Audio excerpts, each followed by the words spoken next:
new chapter, chapter 89. And we're beginning with texts 1 and 2. We're live streaming in from Dallas, Texas. Came here to drop off our youngest daughter, Devaki. And got to spend Balaram's appearance day here. And had a big pizza party at one devotee's house and a taco party at another devotee's house. So we'll see if we fit on the plane. Hopefully. We have Balaram's mercy. He lifts up the universes. So let's see what he can do. So this is chapter 89. Krishna and Arjuna retrieve a Brahmana's sons. And so there's, of course, the chapter introduction, which is an overview of the whole chapter. So we'll read that. This chapter describes how Bhrigu Muni proved the supremacy of Lord Vishnu and how Lord Krishna and Arjuna recovered the dead sons of the aggrieved Brahmana in Dwarka. Long ago, once upon a time, on the shore of the river Sarasvati, a discussion arose among a group of sages as to which of the three chief lords, Brahma, Vishnu, or Shiva, is the greatest. They deputed Bhrigu Muni to investigate the matter. Bhrigu decided to test the Lord's tolerance, for that quality is a sure sign of greatness. First he entered the court of Lord Brahma, his father, without offering him any respect. This enraged Brahma, who suppressed his anger because Bhrigu was his son. Then Bhrigu went to Lord Shiva, his older brother, who rose from his seat to embrace him. But Bhrigu rejected the embrace, calling Shiva a deviant heretic. Just as Shiva was about to kill Bhrigu with his trident, Goddess Parvati interceded and pacified her husband. Next, Bhrigu went to Vaikuntha to test Lord Narayan. Going up to the Lord, who was lying with his head on the lap of the goddess of fortune, Bhrigu kicked his chest. But instead of becoming angry, both the Lord and his consort stood up and offered Bhrigu respects. Welcome, said the Lord. Please sit down and rest a while. Kindly forgive us, dear master, for not noticing your arrival. When Bhrigu went back to the assembly of sages and told them all that had happened, they concluded that Lord Vishnu is certainly supreme. Once in Dwarka, a Brahmana's wife gave birth to a son who immediately died. The Brahmas took his dead son to the court of King Ugrasen, and berated the king. This duplicitous, greedy enemy of the Brahmanas has caused my son's death by failing to execute his duties properly. The same misfortune continued to befall the Brahmana, and each time he would bring his dead infant son to the royal court and berate the king. When the 9th son died at birth, Arjuna happened to hear the Brahmana's complaint, and he said, "My lord, I will protect your progeny, and if I fail, I'll enter fire to atone for my sin." Sometime later, the Brahmana's wife was about to give birth for the 10th time. When Arjuna learned of this, he went to the maternity house and enveloped it with a protective cage of arrows. Arjuna's efforts were to no avail, however, for as soon as the child was born and began to cry, it disappeared into the sky. As the Brahma profusely derided Arjuna, the warrior set off for the abode of Yamaraj, the king of death. But Arjuna did not find the Brahmana's son there. Even after searching throughout the 14 worlds, he could find no trace of the infant. Having failed to protect the Brahmana's son, Arjuna was now intent on committing suicide by entering the sacred fire. But just as he was about to do so, Lord Krishna stopped him and said, "I will show you the Brahmana's son, so please don't despise yourself like this." Lord Krishna then took Arjuna onto his transcendental chariot, and the two of them crossed over the 7 universal islands with their 7 oceans, passed over the Loka mountain range, and entered the regions of dense darkness. Since the horses could not find their way, Krishna sent his blazing Sudarshana disc to pierce the gloom. Gradually they came to the water of the causal ocean, within which they found the city of Lord Mahavishnu. There they saw the 1,000-headed serpent Ananta, and upon him lay Mahavishnu. The great Lord greeted Lord Krishna and Arjuna, saying, I brought the Brahmana's sons simply because I wanted to see the two of you. Please continue to benefit the people in general by exemplifying religious behavior in your forms of Nara, Narayan, Rishi. Lord Krishna and Arjuna then took the Brahmana's sons, went back to Dwarka, and returned the infants to their father. Having directly experienced the greatness of Lord Krishna, Arjuna was amazed. He concluded that only by the Lord's mercy can a living entity exhibit any power or opulence. Text 1. Shri Sukha Vacha Sarasvatyatate Rajan Rishaya Satram Asata Vitarka Sambhutesham Trit Adhishu Ko Mahan. Shukadeva Goswami said, once, O king, as a group of sages were performing Vedic sacrifices on the banks of the Saraswati river, a controversy arose among them as to which of the three chief deities is supreme. Tasya jigyasaya tevai brigum brahma sutam ripa taj gyaptya preshayam ashu so bhigyaj brahmana sabham.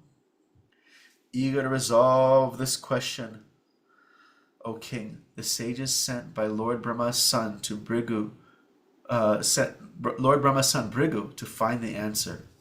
First, he went to his father's court. Om Jnana Timarandasya Jnananjana Shalakaya Chakshur Ulmidetam Yena Tasmai Shri Guruve Namaha Shri Chaitanya Mano Vishtam Stapitam Yena Bhutale Swayam Rupa Kadam Mayam Dadati Svapadantikam Katanchana Smite Yasmin Dushkaram Sukaram Bhavet Vismite Viparitam Shat Shri Chaitanya Namamitam. Hare Krishna. Welcome everyone. So Bhrigu Muni is out to test the Lord. Just like Rupa Goswami, he says, how do you know who is your spiritual master? Anybody know? What is Rupa Goswami? How to discover who is your spiritual master? He says the only way to know is you must live with this person for a year.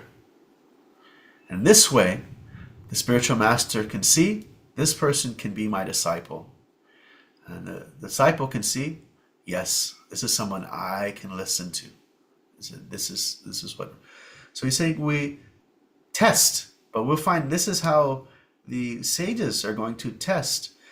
Ko Mahan, of the who is the greatest of Adisheshu, these great Ishwars, these great lords, who is the greatest? So you have in Srimad Bhagavatam, first canto, chapter 2, there's this in glorification of devotional service. Shrinvatam Svakata Krishna Punya Shravana Kirtana Hidantasha Vadani Vidanotis Rihitsatam. So it cleanses the heart. Nashta Prayeshu Bhadreshu. All the abhadras, all the inauspicious things become eradicated from the heart. Nashta Prayeshu Bhadreshu Nityam Bhagavata Sevaya Bhagavati Uttama Shloke Bhaktir Bhavati Naishtiki. And then Tada Rajas Tamo Bhava. Rajas and Tamas, they go away. Kamaloba Dayasche Cheta Ete Nadvidham Sitam Sattve Prasidati. One becomes situated in Sattva. And so there's this glorification of devotional service, and it's showing all the successive stages. Just like if we are now going to be flying back from Dallas to New York City, and we understand there's so many hundreds of miles that must be flown. But just as you must go a particular distance, you also have to know the direction of where you're going. And so after this section of glorification of bhakti, then comes in this chapter 2 of the first canto. But bhakti to whom? There are so many wonderful personalities we find in the Vedas that are so much more wonderful than myself. And there are personalities who are, like there's the devas, the various controlling deities of the universe, and they're beings that are like gods to them. Gods of the gods. That are the primal deities. Even the devas worship them. Brahma, Shiva, Vishnu. So now I have to know not only how far I must go, where I have to go a distance, but where should I go? Where, as Bhakta Sid, he wrote this really nice article called "Giving Up," and so he's talking about giving is action. And it means like where, and then up means like, he says when you're in trouble, you have to give up. You have to actually engage yourself in devotional service unto the Supreme Personality of Godhead. Up. You have to direct your act of giving, your act of service to the highest thing. So give up. But then the question is, where's up? That's the sages had this big question. Where is up? And the conclusion is someone sattva's prasidhati, one who is situated in sattva. That is the highest. And not even sattva, shuddha sattva, vishuddha sattvam. So they decided they deputed Bhrigu Muni. Now why sattva? One may say, oh, sattva, it sounds kind of boring. Like if, someone is doing their job and they said, you're doing your job and last year you did the same work. Last year you brought in this much money, or you did this many contracts, or you did this many, and then this year you did the same. They said, no, we don't want that. We want you to do more. Why do we want somebody in such rajas? We want addition. We want more.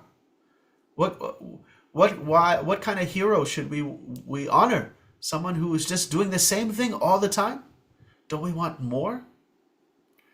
It's described that tamas is like subtraction, and then rajas is addition, this agitation for more. Wouldn't it be sattva? What kind of hero would that be? It seems maybe boring. So you have in 7th canto, this question comes up, is the question of equanimity. Actually, the why sattva? Because one of the reasons is the sattva person is equal to all. There are two doubts in the 7th canto. It starts off, there's the doubt of Yudhishthir. He sees a soul of Shishupal merge into the body of Krishna. And he says, Krishna, I have a doubt. This seems like he's too equal. And then comes Hiranyakashipu. He sees that his brother was killed by Hiranyaksha. Hiranyaksha was killed by Lord Vishnu. He says the Lord is not equal at all. He favors a demigod. So there's this challenge. One is that the Lord is too equal, and the other challenge is the Lord is not equal at all. But equanimity, this is the quality that actually, this is the person that you can actually give yourself to. Because we're asked in devotional service to fully surrender ourselves. Like this anukulyena sankalpe. We give up, we accept all those things that are favorable for serving Krishna. Pratikulyasya varjanam. We give up all those things that are unfavorable for devotional service.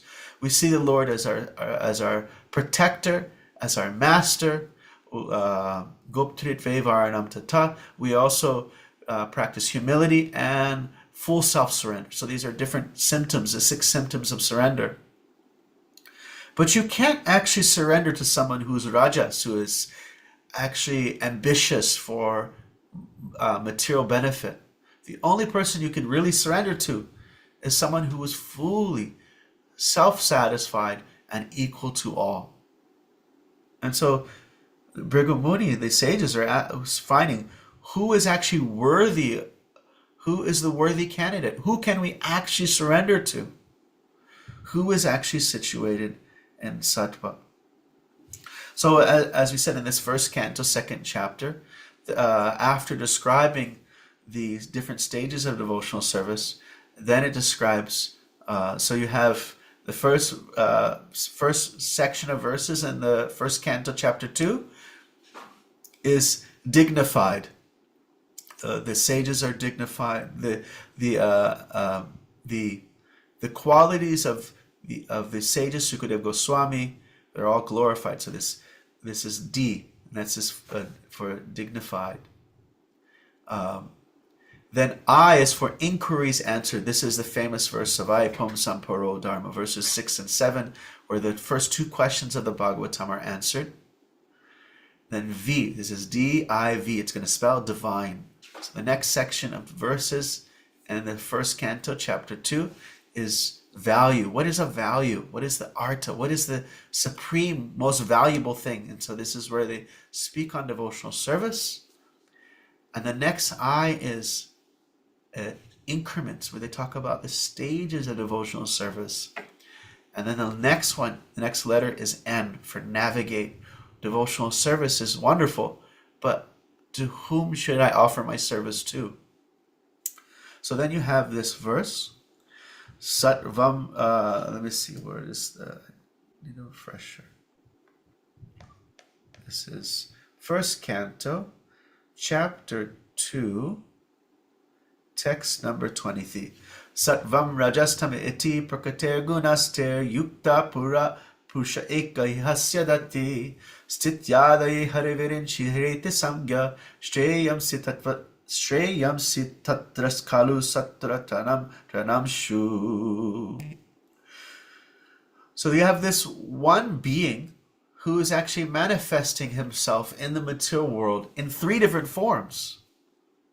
Because of these forms are called Guna avatars: Brahma, Shiva, and Lord Vishnu. But because sattva is will produce the best result, they say, then we should worship the Lord of sattva, Lord Vishnu, whose body is actually only pure sattva, Vishuddha sattvam. And so then the example is given. Partavadarna dumas tasmad agnis trayimaya tamasastu rajastasmat sattvam yat brahma darshana. So partavadharnas dumas. So you have wood, you have smoke, and you have fire. So wood is compared to, anybody know what the wood is compared to in this analogy? Wood, smoke, and fire. Wood is compared to the mode of ignorance. The mode of ignorance is, there's fire in wood, but it is obscured. So the mode of ignorance obscures our understanding. So this is partavadharana. Daru, like we say, what is this? Daru Krishna or Daru Brahma. So Daru, partavadharanas dumas. And smoke is, unlike wood, it's not inert, it's active. But it's also agitating. It burns the eyes. So this is compared to rajas, which is very active, but it's also agitating us with all kinds of desires. So it's not the covering, the minus of the mode of ignorance. It's the plus of getting more and more of the mode of passion. And partavadharana dumas tasmad agnishrayimaya. But Agni is fire. Agni is, it's active, but it is, for example, when you're performing a yajna, it's the fire that you need. That's the important element. But even on a more relatable level, if we want to cook something, do we want, if you say we have to perform our service, and our service is to get the offering on the altar in 40 minutes. Do we want wood? Do we want smoke? Or do we want fire? So fire is what's going to make the things happen. Fire is what's going to cook that food for us to offer to the Lord. Smoke, it's almost there. Like you might have seen those very slow motion cameras where they light the smoke and then the flame comes all the way down. So smoke it's like fire is just there. It's just about to come. And wood, it's fire, but it's in its most obscured form, most hidden form. There's fire in the wood, but it takes some work to get the fire out of that wood. So it's obscured. So the mode of ignorance is obscuring. Mode of passion, it is like the smoke. It is active. It's almost useful. It's almost very, very useful. Just like in Prabhupada writes in the purport, that the mode of ignorance is like animal life. You're not really making any progress. But the mode of passion, there's some hint. For example, if there is a kirtan in the temple room at the Bhakti Center, and you are doing your service in the basement, you're going in that red door room, or I think there's another room over there. You might have no idea that there's kirtan going on in that room. No idea, But if you're on the second floor, that's like mode of passion. You have some idea what's going on. You can hear. Like, I don't know who's singing or what song they're singing, but you can hear there's kirtan going on. Now, if you're right at the door and the door is open, Sattvam Brahma Darshanam. Sattvam Brahma Darshanam. Clean mind, see divine. So you're at the door. You might not pass through the door, because that would be Vishuddha Sattva. That would be pure goodness. But goodness is the place where you can see Krishna. And goodness does not obscure your ability to see Krishna. Passion obscures. It's like the smoke. It's not as obscuring as the mode of ignorance, but it does agitate. It does cause one to become disturbed. So again, one example is like someone is in a noise-proof room. They might not have any idea what's going on outside. Someone might be in a room without any windows, but they're on the first floor or second floor. They have some idea.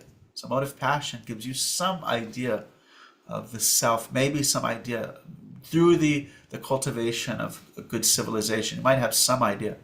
But the mode of goodness is like standing at the window, or standing at the door. You may not have be passed through, but you can see. If you're at the window, you can see. You can see the deities, or you can see outside. You can see the actual reality. So the mode of goodness is the most beneficial situation. So Sattvam Brahma Darshanam. And so this example is given that the Lord of the mode of goodness is the most suitable Lord to worship. The Lord who controls the mode of passion is less so. Some sages, some of the acharyas argue that actually Shiva, although he's the Lord of the mode of ignorance, he is controlling of the mode of ignorance, and he is a divine personality, but he's said to have some connection to the mode of ignorance because of his proximity. But just like some of you might know the 4 stages of consciousness: waking state, dreaming state, susupti, deep sleep, and then the transcendental state, turiya. So in the Upanishads, it describes that in the deep sleep, the soul actually, in an ignorant state, merges into the Lord. And he actually has connection. He may have some experience of a tiny bit of bliss in the deep sleep.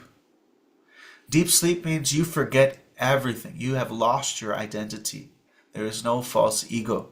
And the false ego is covered. There's false ego, but it's not. It has no clear sense. Everything is it's compared to how the souls merge into the body at the end of creation. They all merge into the Lord. So similarly, it's described that in deep sleep in the Upanishads, the soul has this slight experience of being merged into the Lord. And you may have some, you might feel, for example, yesterday I went to bed at 1:30 and I woke up at 4, but somehow I don't feel so bad. I have to get on a flight, and it's a little earlier here. But there's this experience, that the refreshing experience of this deep sleep. And so that's the mode of ignorance. And therefore some of the acharyas say, well, actually Shiva is more beneficial to worship than Brahma. But the most beneficial is Lord Vishnu, the Lord of Vishuddha Sattva, the Lord of Sattva. So the next verse says, Bejre Muniyo Tagre Bhagavantam Adhokshajam. So just like in the past, so many great sages have worshipped this Bhagavan Bejre Muniyo Tagre Bhagavantam Adhokshajam Shatvam Vishuddham Shemaya Kalpante Yaritanaha. They became liberated by worshiping that Lord who is free from these modes, and so can you. That's verse 25. Mamukshavo Gauravo Rupam Hitva Bhuta Bhatinata Narayana Kala Shanta Narayana Kala Shanta Bhajantya Hanasuyava. So Mamukshavo Gaurava. Those who actually, they want to get out of this world, they have some wisdom, they don't want to be stuck in this world. Or Mumukshava Gora Rupam. They actually give up the Gora Rupam, the frightening forms. Like there are many frightening forms of devas, such as Bhairava, and there's different forms of Kali that are very fearsome and frightful. Hitvan Bhuta Patinata. And they worship the peaceful Lord, Shanta. Narayana Kala Shanta, and his different forms. But they don't have any antagonism or envy or hostility or any type of offensive attitude towards the devas. Vajantya Anusuyavaha. They have no envy towards these particular devas, but they're like, no, I'm going to worship the Supreme Lord directly. Prabhupada writes in the purport of that verse, he says, they give up the horrible and beautiful forms of the devas, and they worship the peaceful Lord.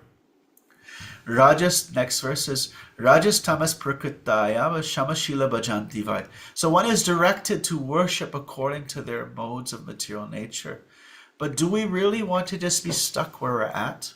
Do we want to just be staying on a particular, even if we are in the mode of ignorance, do we want to stay there? If we're in the mode of passion, do we want to just stay there? So Rajas Tama Prakritaya, those who are in the modes of Rajas and Tamas, they worship beings who are of similar states, or lords of similar states.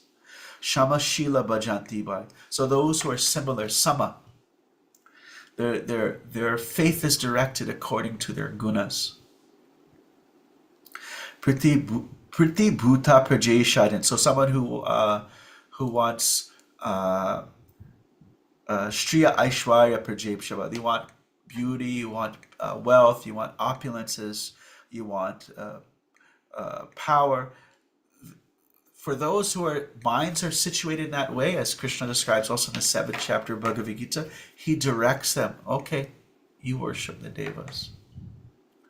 However, the devotees are encouraging everyone, even if you do have desires, go to the Supreme Lord. Akama Sarvakamava. If you have any desires, you want desires for liberation, or you're already pure, you have no desires, you're like Sukadeva Goswami, worship the Supreme Lord. This is like the fire. This is the thing that will cook the food. This is the thing that will actually make things really happen. Even though the worship that's happening in other ways, when you're worshiping the devas, Krishna says, I'm the one that actually produces the result. I give you the faith, but I'm also the one who gives the result. So whoever you're worshiping, it's it's all coming from me. So why not go to the source? So the next verse is Vasudeva Paraveda, Vasudeva Paramakaha, Vasudeva Parayoga, Vasudeva Parakriyaha, Vasudeva Paramgyanam, Vasudeva Paramtapaha, Vasudeva Paro Dharmo, Vasudeva Paragatihi. So Krishna is the Vasudeva is the conclusion of the Vedas. He is the object of all sacrifices. Yoga, the varnashram, knowledge, austerities are all dependent upon him, are all meant to connect to him. And even devotional service is dependent upon him. And prema, liberation, all this is dependent upon him. So the Bhagavatam is encouraging us to approach the Supreme. We find, so these Bhrigu Muni, he's testing such a we saw what happened to Brahma when he tested Krishna. We saw what what happened when he did some kind of test toward Krishna. So Bhrigu Muni, very, very, very brave soul. It is described in one of the purports later that he's not yet a pure Vaishnava, but you see that he has some understanding. He has. Otherwise, why would there be just a mild offense? He gave a mental offense to Lord Brahma, where he just did not offer his obeisances. He did not say anything offensive. He did not physically attack him, but he just dishonored him, and Brahma was very upset. Both Brahma and Shiva in these pastimes were almost willing to kill Bhrigu Muni. And then Shiva, he was verbally assaulted, but Krishna was kicked right in his chest. And we see Krishna, Vishnu, he is unaffected by these modes of material nature. Later in the chapter, so in this chapter, first part is showing how Vishnu is the supreme object of worship. But later in the chapter, we find that Vishnu, although he is the Lord himself, he takes the role, like you see, like Lord Balaram, he's taking a role of a servant of Krishna. Even Lord Vishnu is taking a junior role when it comes to Krishna. He says, I kidnapped these Brahmana's sons so I'd have an opportunity to get your darshan, Krishna. This is the Lord, and even the Lord himself is relating to Krishna Bhagavan in a different way. Now one may ask, well, wait, he is the Lord, what's the difference? Like you find in the Bhagavatam, Hiranyakashipu was killed by who? Who killed Hiranyakashipu? He just came out with his own. Lord Nityananda. Lord Nityananda. And did Hiranyakashipu get liberated? No, he did not get liberated. He came back again. He came back as Ravana. And Ravana was killed by who? Ramachandra. Ramachandra. And Ramachandra did not get liberated. And he came back as? Shishupal. Shishupal. And then everyone saw, in front of everyone's eyes, the soul of Shishupal merged into the body of Krishna. And he didn't just get this liberation of merging, he actually got the liberation of devotional service. And these three forms are called Paravasta forms. They're forms where the Lord is fully manifesting his opulences. And so the question is, well, if this is all the same Lord, same person, same being, then why didn't he get liberated when he got killed by Nrsingadev? Isn't Nrsingadev, isn't he Krishna? Is he not Krishna? And so this is answered in, I think it is the Vishnu Purana. All this is described in the Lagu Bhagavatamrita of Rupa Goswami. But he quotes the Vishnu Purana, where Parashar Muni is answering the question, the father of Vyasadeva. And he says they're not different in their actual swarup, but they're different in their guna, or what the qualities that they will exhibit or manifest. It's not that the Lord halfway there, and it's not him or some other being. But what part of himself is he exhibiting? How much of it is he exhibiting? And so it describes that Nrsingadev and Ramachandra don't generally exert their ever all charming quality that Krishna exerts in his past in his Leela as Krishna. So you find that when Hiranyakashipu got killed, he was not obsessed with Nrsingadev. He was not even seeing this being as, he thought this is a being that is very powerful due to some piety. He's not even seeing that this is God. Same thing as Ravana. He was not seeing that this is God, nor was he obsessed with Ram. But Shishupal, constant obsession from his birth. I hate Krishna. Krishna this, Krishna that, Hare Krishna, Krishna Krishna, Krishna Krishna, Krishna Krishna. Constant obsession. He's just chanting and saying all different names of Krishna.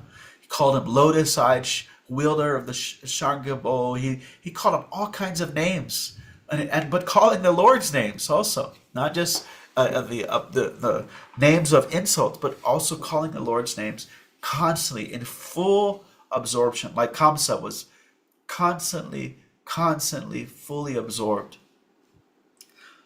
And so this is because it is the form of Krishna that manifests this charm fully. In other forms, he holds it back. He doesn't exhibit that part of himself. And therefore Krishna is only being that you could fully say is Bhagavan, who is manifesting or having all these qualities. So I'll stop here and see if there's some reflections, comments, or questions.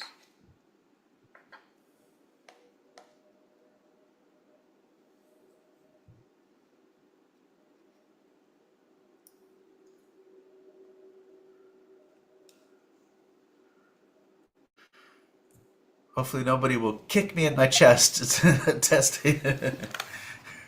Thank you, Nityananda Chandra, for a great class. As always, you break things down so nicely and clearly for us. Wood, fire, and smoke. That's a great analogy. Adipusha Prabhu, would you like to speak?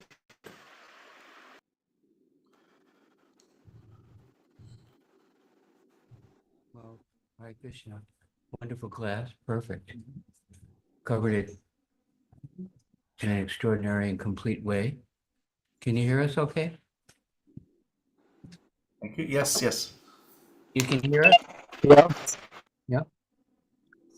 I had a here Srila Prabhupada. Bhima tells me don't say I'm praying to Prabhupada what to say, because then you're presuming that you're Krishna speaking through you. We do want Krishna to speak through us. And there's every possibility that I won't be saying what Prabhupada says, but I'm aspiring for that and asking for that. And what I feel Srila Prabhupada asking us to say is about the story that you read about Krishna and the king being responsible for the death of the man's children, and how incredible that relationship is between the caretaker, the ruler, the magistrate, the king, the executive person, and the people that are in his care. It says that even the weather, everything, the king takes full responsibility for everything materially and spiritually. And I'm relishing in my experience in Krishna consciousness, taking shelter at different times, being assigned to different temples and temple presidents, about how much care we have received in every way from these personalities. They were concerned, they felt responsible, and they ministered, to us like children, like disciples, practically speaking. How much care Prabhupada, we heard Prabhupada saying, when someone was ill and wasn't able to come to the temple, asking, where is he? Is he okay? I remember when he came to New Vrindavan, there was one little girl, and he looked at her and he said, "You're not cold? You have coat?"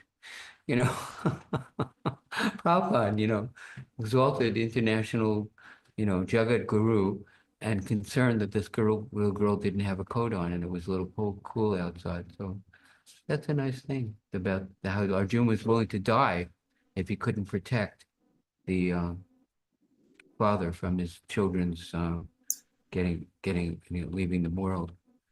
So that's the material world.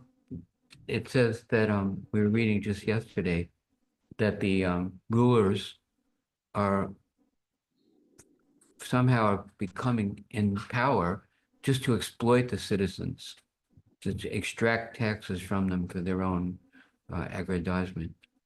So that's material world where the person in power does not actually care for the citizens, whereas in the spiritual world and in devotional service, we are in the care of our guru and the temple presidents. It's a wonderful, loving relationship.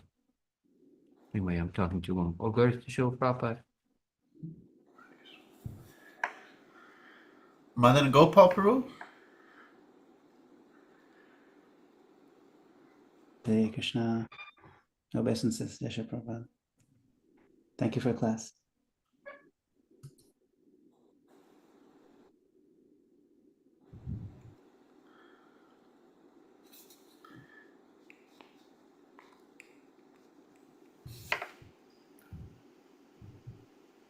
So we thank Bhrigu Muni's caring to go through such a very he's really threatening himself just to get to the truth of the matter. He's very risky, daring.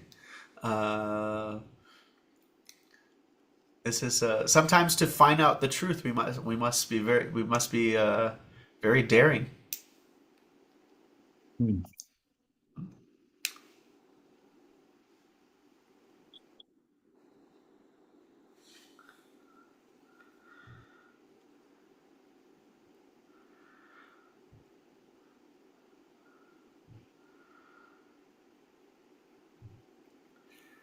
Darshan, Mulinar.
Every way by which we can attain the great blessedness. I vow to pray on the grace for us to worship material suffering, and we take the mercy of Krishna. Help me to have my consciousness purified, and the words of dating from this time. Attachment to the Lord's feet is the perfection and fulfills all desires. He opens my darkened eyes and fills my heart with transcendental knowledge. He is my Lord, birth after birth. From him ecstatic prema emanates, and by him ignorance is destroyed. Vedic scriptures sing of his character. Spiritual master is the ocean of mercy, the friend of the poor, the Lord and master of the devotees. Oh, Master, be merciful unto us. Give us shade and give us speak. Share faces with all over the three worlds. Take shelter to the lotus feet. Srila Prabhupada ki jai.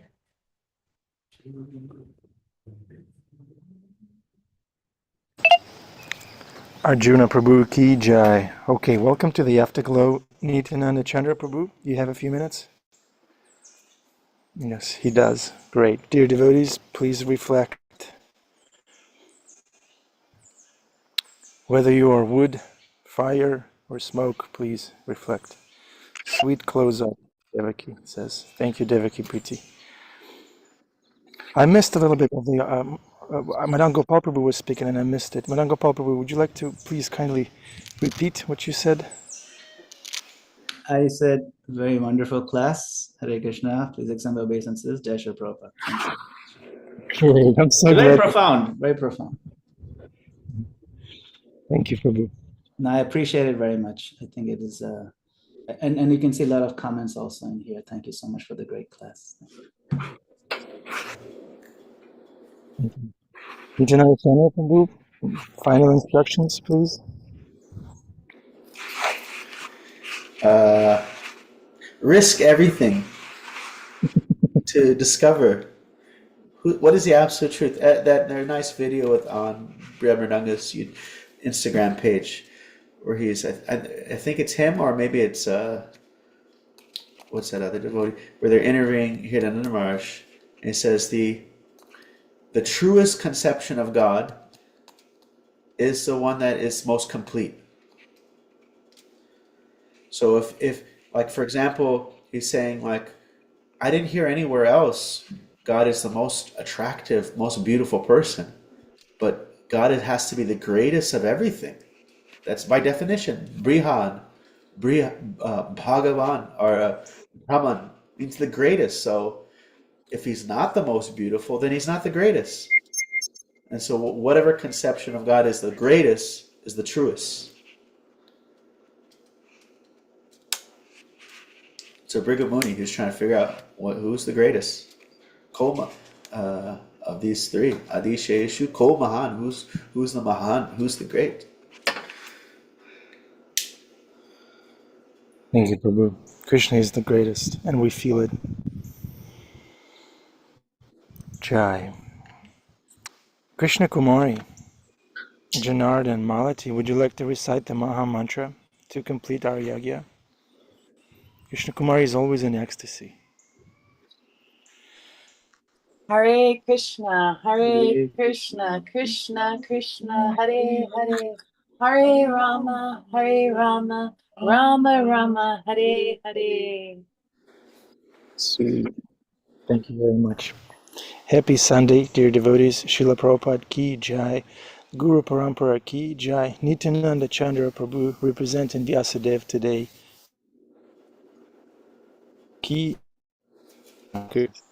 Vasudev Prabhu is going to do Go Puja today for Molly and Madhu. So it's Oh, very so you have exciting. Vyasadeva Prabhu over. That's good. Yeah, Send some pictures in the group.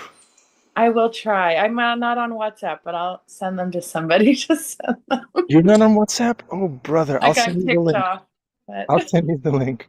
I can't join it. I won't update my phone. Oh, I see. I don't want to be in the metaverse, but I love you guys. Okay. We love you, Krishna Kumari. Yeah. Hare Krishna.